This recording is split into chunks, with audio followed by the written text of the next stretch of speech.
अब ये चार पेटस method for solving non linear equations of the first order. तो इसके लिए मैं आपको डायरेक्ट एक एग्जांपल प्रोवाइड करूंगा। तो यहाँ हम किस तरह से करते हैं। ये भी ऑब्जेक्टिव के लिए उतना सूटेबल नहीं है क्योंकि बहुत बड़ा मेथड है। अब कोई क्वेश्चन ऐसा होता है जो विदाउट चार पेटस मेथड करना मुश्किल है, मगर ऑब्जेक्टिव के लिए ये उतना सूटेबल नहीं है। फिर भी अगर लगता है आपको कोई ऑब्जेक्ट आपको छोटे मिल जाते हैं जो इस विद हेल्प आप इस मेथड आप कर सकते हो, आप खुद भी चेक कर सकते हो। तो मैं मेथड आपको बोलता हूँ आपको करना क्या है। फर्स्ट हम लेते हैं दिस, जो हमें गिवन इक्वेशन दी हुई होती है। यहाँ पे इक्वेशन होगी, इन्वॉल्व करेगी Z B, P B, Q B, कभी एक्स भी करेगी, वाई भी करेगी, आपको इन्वॉल्व। ठीक है, तो हम पूरी लेते हैं। लेट इस तरह से लेते हैं, let F of X comma Y comma Z F of X comma Y comma Z comma P comma जो गिवन इक्वेशन ये तो आपको पता है। गिवन इक्वेशन इज फर्स्ट, या आप यहाँ पे भी इस लिख सकते हो जेड शबाश माइनस इस तरह से Z minus P square minus Q square is equal to 0 लिख सकते हो ना। तो यहाँ पे तो मैं लिख सकता हूँ let F of X Y Z P Q is equal to, यही फर्स्ट इक्वेशन जो पूरी है। पूरी इक्वेशन क्या है, अब ये इक्वल टू ये मैंने फंक्शन दिए, तो इस पी स्क्वायर और क्यू स्क्वायर को आप यहाँ पे ले जाओ एल एच एस में।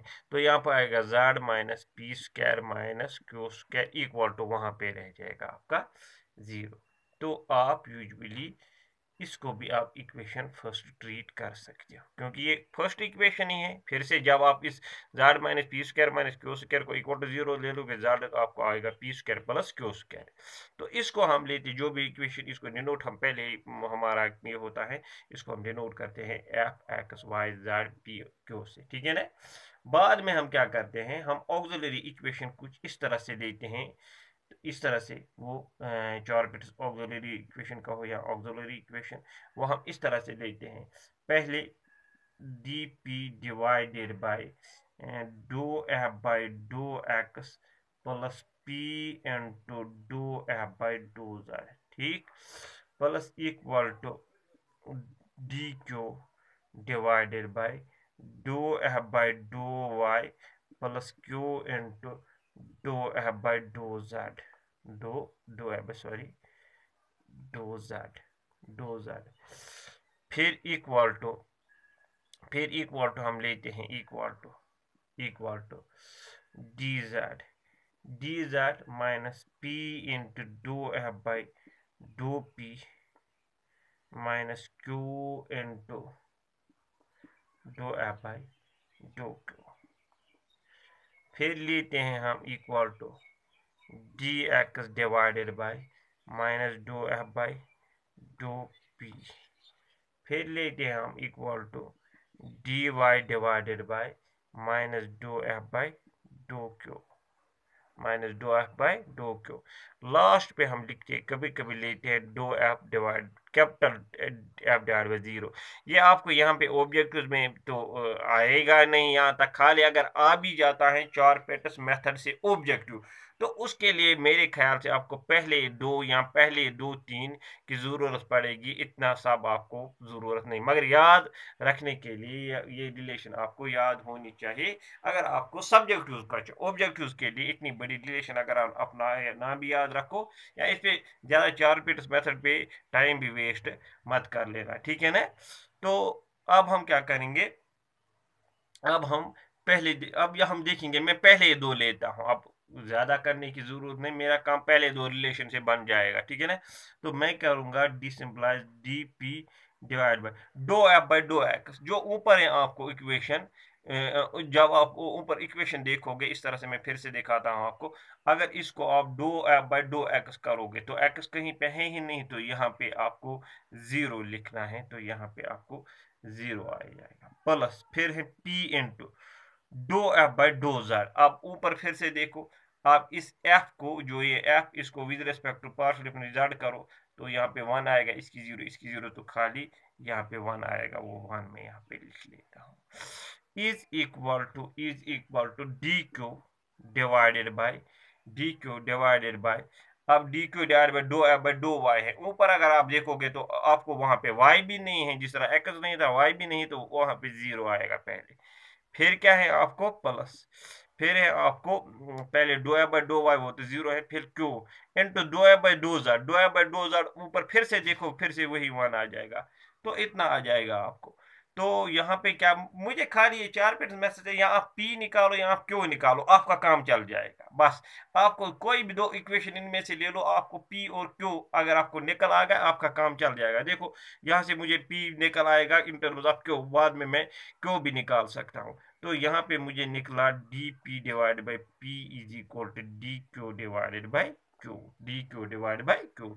इंटीग्रेशन करके यहाँ पे आपको इस तरह से log p आएगा is equal log q plus log a plus log a। Now वो आपको पता है log m plus log n is equal log m into n, log cancel हो गया तो p is equal a q, p is equal a q। इसको मैं जो ऊपर इक्वेशन है उसमें यूज करूंगा, जो ऊपर इक्वेशन है ऊपर पहले जो गिवन इक्वेशन है उसमें यूज करूंगा इसको मैं। So using value of p in this equation, z is equal to p square plus q square जो आपको given equation है, तो यहाँ पे आपको आएगा p का वैल्यू आपको देना है z is equal to p आपने निकाला a q, तो p स्क्वायर क्या है आपको, p आपने अभी निकाला a q, तो p स्क्वायर क्या है आपको a square q square plus q square. यहाँ से हम आपको q निकालना है। तो अगर आप यहाँ पे देखोगे z इज इक्वल टू वहां पे आप A square plus one Q square इनका निकालो कॉमन, यानी क्यू स्क्वायर आप यहाँ पे क्यू स्क्वायर कॉमन निकालोगा, यहाँ पे रहेगा ए स्क्वायर प्लस वन। तो अगर आप यहाँ पे देखोगे क्यू स्क्वायर क्या आएगा, क्यू स्क्वायर आएगा Z divided by A square plus one. So this implies Q आपको क्या आ गया, क्यू आ गया आपको under root of Z divide by under root of A square plus one, A square plus one.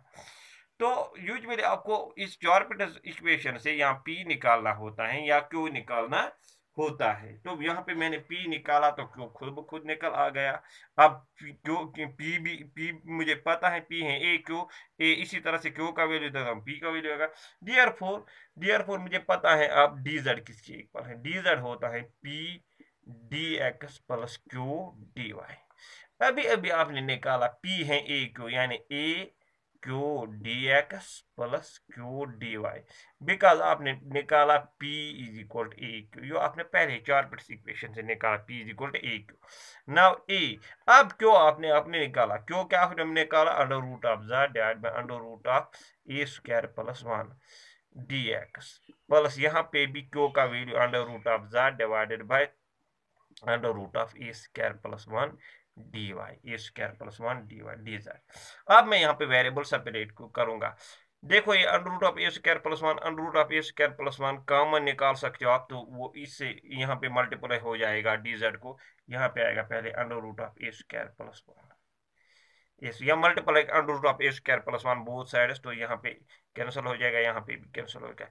ये under root of Z जो है, अंडर रूट ऑफ जेड यहाँ पे भी कॉमन निकाल सकते हो, यहाँ डिवाइडिंग कर सकते हो, ये आएगा D Z divide by under root of Z, यानी नीचे ला सकते हो। तो वहां पे क्या रह गया आपको, वहां पे आपको रह गया, शाबाश, यहाँ पे एक तो रह गया आपको ए डी एक्स प्लस, हाँ D Y, A D x plus D Y. Now integration करो, नाउ इंटीग्रेशन करो आप, इंटीग्रेशन। तो यहाँ पे आपको पहले समझ आया मैंने क्या किया, ये multiplying under root of A square plus one both sides, तो यहाँ पे under root of A square plus one तो जेड आ गया, इनका कैंसिल हो गया। अंडर रूट ऑफ जेड मैंने कॉमन निकाला, वो डी जेड के नीचे आएगा क्योंकि वेरिएबल सेपरेट होंगे। नाउ इंटीग्रेशन जब आप करोगे, इंटीग्रेटिंग करोगे, this is under root of A square plus one, under root of A square plus one है ये, Z raise power minus one by two, इसकी आपको इंटीग्रेशन करनी है डी जेड, और यहाँ पे पता है ए डी एक्स की एक्स प्लस डी वाई की आपको इंटीग्रेशन आएगी सी डी वाई, और कोई कांस्टेंट बी या सी। तो दिस मीन्स आपको under root of A square plus one, इसकी इंटीग्रेशन आ जाएगी Z raise power one by two divide by one by two is equal to A X plus Y plus B, A X plus Y plus B. तो ये 2 multiply होगा twice into under root of A square plus 1 Z under Z is power 1/2 under root of Z is equal to A X plus B Y sorry A X plus Y plus B. Squaring both sides, यहाँ पे आप squaring both side, जब आप squaring करोगे तो 2 का square आएगा 4, इसका स्क्वायर रूट कैंसिल हो जाएगा A square plus 1, square root of Z का भी कैंसिल हो जाएगा, तो यहाँ पे आएगा जेड इज इक्वल टू वहाँ पे A X plus Y plus B whole square which is the required solution, which is the okay। So Charpit's method से ऑब्जेक्टिव्स तो वैसे वहाँ पे एप्लीकेबल नहीं है एंट्रेंस के लिए, फिर भी मैंने आपको बोला है, ठीक है ना। अब हमें खाली रह जाता है partial differential equation of second order, उनमें आपको क्लासिफिकेशन पढ़ने हैं, इलिप्टिक कौन सी इक्वेशन है, पैराबोलिक कौन सी है, हाइपरबोलिक कौन सी है, इंशाल्लाह वो मैं कल बोलूँगा।